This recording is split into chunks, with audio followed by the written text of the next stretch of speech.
Prof. Alex Mina ensina, vamos falar sobre extensão rural. A extensão rural é uma proposta de intervenção externa para a produtividade agrícola. Tá? Então, você tem a tríade, o governo, geralmente a nível federal, mas também a níveis regionais, estaduais, enfim, as empresas que muitas vezes atuam, e a instituição de ensino é geralmente pública, então linkado ao governo. Tá? Então, vou colocar aqui governo, principalmente através de instituição de ensino, mas podem ter outros órgãos, como empresas públicas, que é o caso da Embrapa, por exemplo. Então, muda um pouco a ideia do ensinar para o dialogar. Tá? Então, o ensinar é quase que uma via de mão dupla. O dialogar não, de fato, o ensinar é uma vida de mão única, perdão. O professor fala, fala, fala e o aluno só escuta. Esse é o ensino tradicional. Já o ensino mais moderno, ele preza pelo diálogo, não é só o professor falar, é o professor também ouvir. E no caso da extensão rural, tem uma diferença aqui que é importante, que é extensão, deixa eu colocar aqui, diferente, inserir símbolo, de ensino. Tá? Vou colocar o diferente aqui. Ensino. A tríade na universidade, né, nos institutos federais também, ensino, pesquisa e extensão. Os institutos trabalham mais com ensino. O que é isso? O ensino é quando, por exemplo, eu sou professor do instituto, eu vou lá e ensino para os meus alunos administração. Isso é uma coisa. Tudo que é feito em relação ao professor-aluno é o ensino. Você pode ter a pesquisa, quando você publica alguma coisa de um artigo científico ou algo parecido. A extensão é assim, os professores e alunos se unem e dialogam com a comunidade em volta. Então, eu dou aula no campus Piranhas, Alagoas. Então, você tem toda uma comunidade que se envolve, por exemplo, com o agronegócio nessa cidade. E aí você pode ter uma assessoria técnica tanto de professores como de alunos que estão se capacitando para melhorar a produtividade do município. Isso é extensão rural. Tá? Vamos lá. Então, o conceito é o processo de acompanhamento, gestão, produção e articulação de tecnologias, que visa tornar a produção agrícola competitiva e sustentável. Então, olha só, essas duas coisas são importantes. Competitiva e sustentável. A gente tem aula aqui no canal sobre desenvolvimento sustentável. O desenvolvimento sustentável, ele tem uma tríade, que é o ambiental, o social e o econômico. Então, o lado competitivo está muito ligado ao econômico. Aí você tem o lado socioambiental, que esses dois polos estão também mais ligados, que vai dizer assim, olha, tudo bem, você precisa ser competitivo, mas dentro ali do que seria uma questão social. Assistência técnica tem um viés individual, extensão tem um viés coletivo. Qual é a diferença?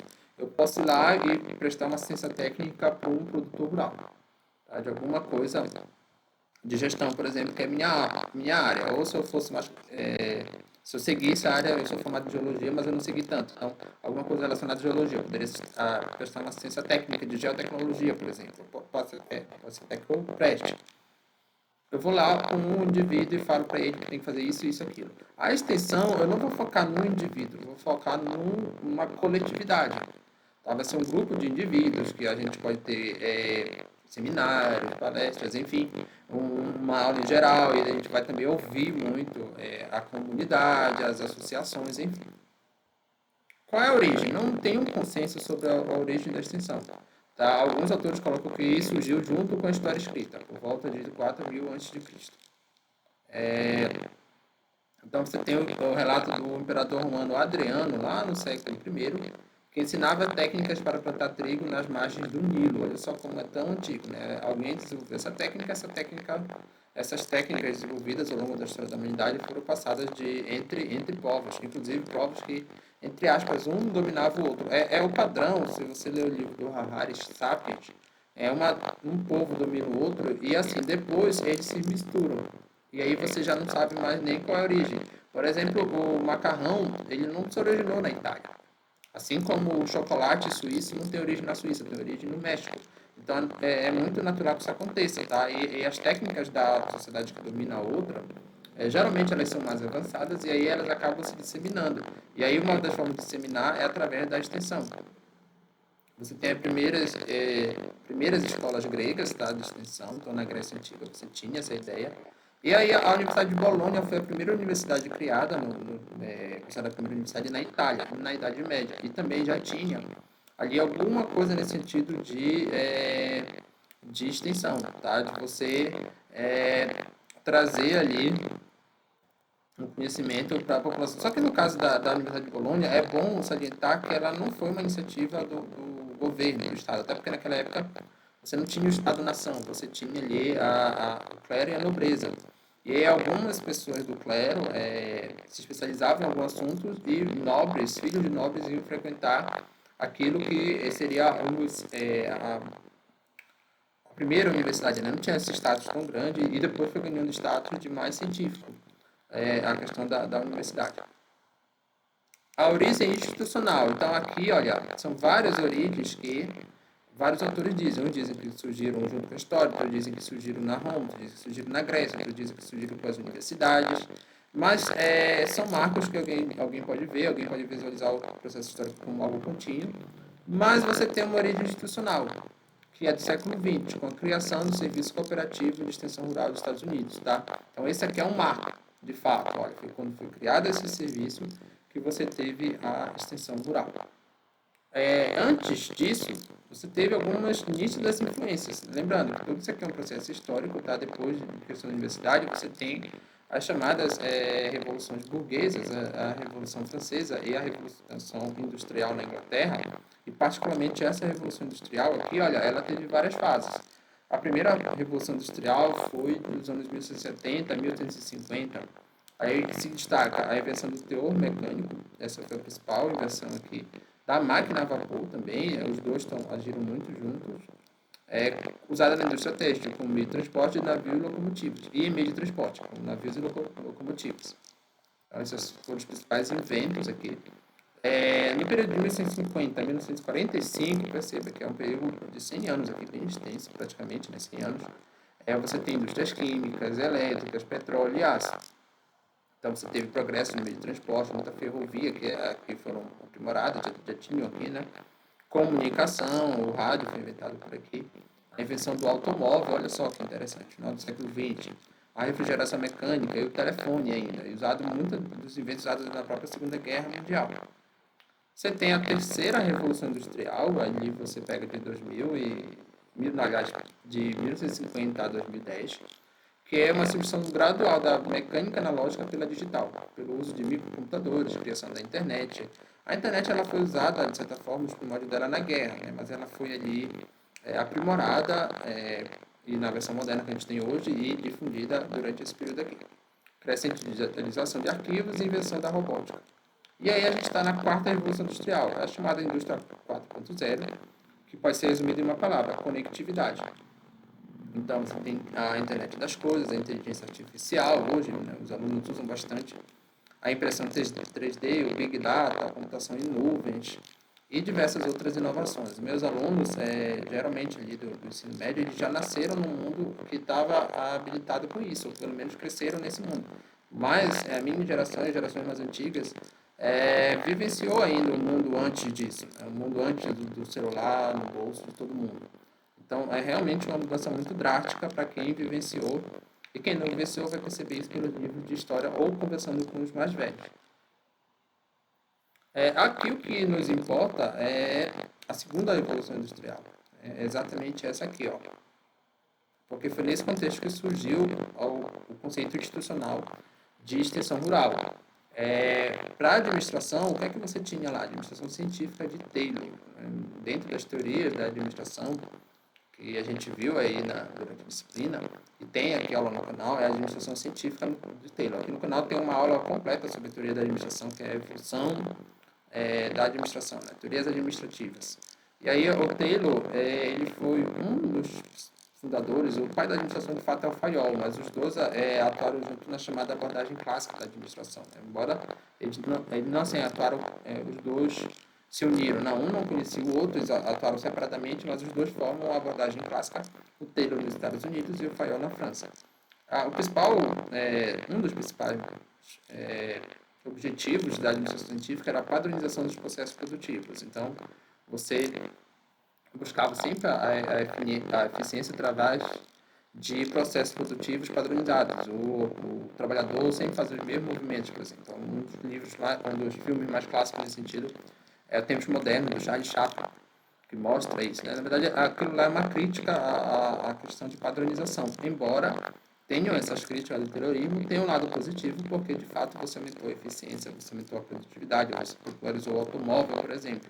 O Fordismo vai beber da teoria do Taylor, né? Henry Ford vai aplicar muito a administração científica. E a extensão rural, ela é a padronização das técnicas agrícolas. Então, aquilo que foi pensado para o setor industrial, particularmente o automobilístico, ele foi trazido para o setor agrícola. Olha que interessante a influência do Taylorismo aqui na ideia de extensão rural. Agora, tiveram outras influências. A Revolução Protestante, porque essa revolução ela possibilitou uma crescente do individualismo. Isso vai ser explorado num livro chamado A Ética Protestante e o Espírito do Capitalismo, do Max Weber, que mostra, por exemplo, que na Idade Média você tinha o predomínio da Igreja Católica com toda a sua hierarquia, então você o paradigma da época eram os dogmas da Igreja, e para você seguir a Igreja você tinha que seguir necessariamente, para você assim, falar com Deus você tinha que passar necessariamente por toda a hierarquia da Igreja até chegar no Santo Padre, que é o Papa. Já os protestantes falaram que não, você não precisa necessariamente seguir aquilo que o Papa diz, você pode ter contato direto com Deus. É bem interessante porque, se a gente trazer aqui para a Revolução, a primeira Revolução teve a máquina de escrever do Gutenberg, que foi também muito importante. Eu acho que eu vou colocar aqui a máquina de escrever, porque vou colocar aqui da máquina de escrever na frente, da máquina de escrever. Do tá mecânico, porque essa máquina de escrever, ela possibilitou que você tivesse várias impressões de livros. Antigamente era assim, só você tinha um livro só numa biblioteca, e aí o acesso era restrito. Portanto, não tinha como a população em geral ler o livro. A maioria da população era analfabeta. Com ali o avanço da tecnologia, você tinha várias edições do mesmo livro, vários livros, né?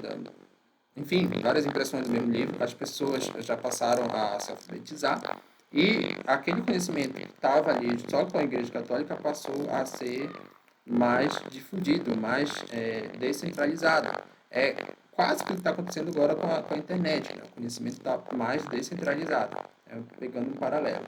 E assim, tem um filme bem interessante que ele está gratuito aqui no YouTube, que é do Lutero. Tá aqui o filme para vocês verem como foi essa Revolução Protestante, né? Um dos principais ícones é o Lutero. E aí, é uma dica aí para vocês assistirem, é bem legal esse filme. É, teve a Revolução Francesa, que foi outra revolução burguesa, né? Essa daqui. Você tinha os jacobinos, que é a atual esquerda progressista, atual não, né? A esquerda progressista da época, e os girondinos, que é a chamada direita conservadora. Né? As origens desses termos direita e esquerda estão na Revolução Francesa. Os jacobinos sentaram a esquerda lá das reuniões que faziam parte da Revolução Francesa, e os girondinos à direita. As pessoas geralmente associam os jacobinos ali à burguesia, né, da época, e os girondinos à questão da nobreza da época dos reis, mas não era bem assim, tá? Os jacobinos e os girondinos eram ambos burgueses. Só que os jacobinos, eles previu um rompimento total ali com a ordem. Então, os jacobinos ganharam a Revolução, né? E cortaram a cabeça do rei. Depois instalaram ali um terror, que foi a época do Robespierre, na Revolução Francesa. E aí, os jacobinos, assim como os progressistas, e hoje se chama o woke, eles pregam um rompimento total com as tradições. Eles queriam um rompimento total com a tradição feudal, que era a tradição baseada no rei. Por isso que eles ganharam e cortaram a cabeça do rei. E os girondinos, eles propunham mudanças, tá? Não, essa ideia de conservador é algo que não propõe mudança está errado. Se você pegar, inclusive, o principal nome do conservadorismo, que é o Edmund Burke, que é dessa época. Ele propunha a mudança, só que assim, não seria uma mudança radical. Então você ia manter o rei, mas ia diminuir o poder político dele, porque na visão dos girondinos o rei tinha sua importância. Aqui quem seguiu essa visão foi a Inglaterra. Se você ver a Inglaterra, ela manteve ali o parlamentarismo, enquanto que a França não. A França acabou com a monarquia. Então, é bem interessante, claro, depois esses termos vão evoluir, e aqui no canal já tem uma aula sobre empreendedorismo e política, eu recomendo para vocês entenderem como é a noção moderna de progressismo, de conservadorismo, de reacionarismo, de woke, que é um termo mais atual, mas a origem dessa política que se discute hoje está na Revolução Francesa, e ela foi importante para o que hoje se chama de extensão rural. A guerra é seção americana. Tá? Você tem aqui o conflito entre o norte industrial e capitalista e o sul agrícola e escravista. Então, é bem interessante, só que assim, também é uma forma reducionista de você ver a guerra nos Estados Unidos. Você tinha no norte pessoas que eram escravistas e no sul também pessoas que eram industriais, mas no geral esses grupos predominaram aí nessa guerra, né? E no caso quem ganhou foi ali a parte capitalista.